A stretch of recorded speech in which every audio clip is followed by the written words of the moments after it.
السلام علیکم۔ میرا نام عائشہ پروین ہے اور پروفٹ سیریز میں آج ہم سنیں گے ایک ایسے نبی کا واقعہ جن کی بادشاہت دنیا کی سب سے عظیم بادشاہت تھی۔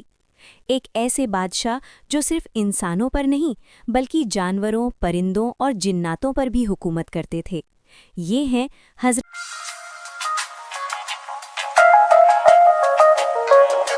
حضرت سلیمان علیہ السلام اللہ کے ایسے نبی تھے جنہیں ایسی طاقت دی گئی جو کسی انسان کو پہلے کبھی نہیں ملی۔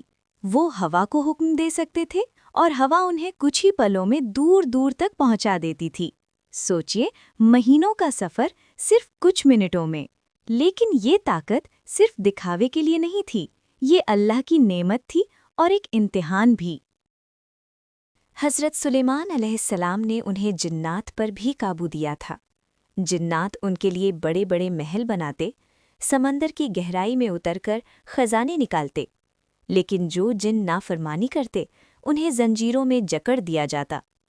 ہر طرف ان کا رعب تھا، لیکن دل میں صرف اللہ۔ حضرت سلیمان علیہ السلام کی ایک خاص صفت یہ بھی تھی کہ وہ جانوروں اور پرندوں کی بھاشا سمجھتے تھے۔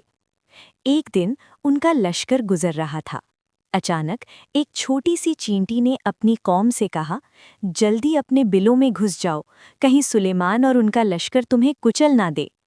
اللہ نے یہ بات سلیمان علیہ السلام کو سنا دی۔ وہ مسکرا پڑے اور کہنے لگے، اے میرے رب، مجھے توفیق دے کہ میں تیری ہر نعمت کا شکر ادا کر سکوں۔ ایک دن دو عورتیں ایک بچے کو لے کر آئیں۔ دونوں کہہ رہی تھیں یہ بچہ میرا ہے۔ معاملہ مشکل تھا۔ تب سلیمان علیہ السلام نے کہا، ٹھیک ہے، ہم اس بچے کے 2 ٹکڑے کر دیتے ہیں۔ یہ سن کر ایک عورت چپ رہی، لیکن دوسری زور زور سے رونے لگی، نہیں، ایسا مت کیجیے، بچہ اسے دے دیجیے، بس اسے زندہ رہنے دے۔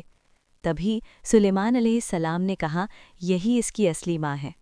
ایک دن سلیمان علیہ السلام اپنے پرندوں کا جائزہ لے رہے تھے۔ انہوں نے دیکھا ہدہد موجود نہیں ہے۔ انہوں نے کہا، اگر وہ بنا وجہ غائب ہے تو میں اسے سخت سزا دوں گا۔ تھوڑی دیر بعد ہدہد آ گیا اور اس نے کہا، میں ایک بڑی خبر لایا ہوں۔ ہدہد نے بتایا، میں سبا گیا تھا، وہاں ایک رانی ہے، ملکہ بلقیس، جس کی پاس بہت بڑی سلطنت ہے، لیکن وہ اور اس کی قوم اللہ کو چھوڑ کر سورج کی پوجا کرتے ہیں۔ یہ سن کر سلیمان علیہ السلام نے ایک خط لکھا۔ خط میں لکھا تھا، سرکشی مت کرو اور مسلمان بن کر میرے پاس آ جاؤ۔ جب ملکہ بلقیس نے خط پڑھا تو وہ حیران رہ گئی۔ اس نے اپنے صلاح کاروں سے مشورہ کیا۔ رانی نے پہلے تحفے بھیجے، لیکن سلیمان علیہ السلام نے کہا، کیا تم مجھے دولت سے خریدنا چاہتی ہو؟ جو اللہ نے مجھے دیا ہے وہ اس سے کہیں بہتر ہے۔ یہ دیکھ کر سلیمان علیہ السلام نے کہا، یہ میرے رب کا فضل ہے۔ جب ملکہ بلقیس آئی تو اسے ایک شیشے کے محل میں لے جایا گیا۔ نیچے پانی جیسا نظارہ تھا۔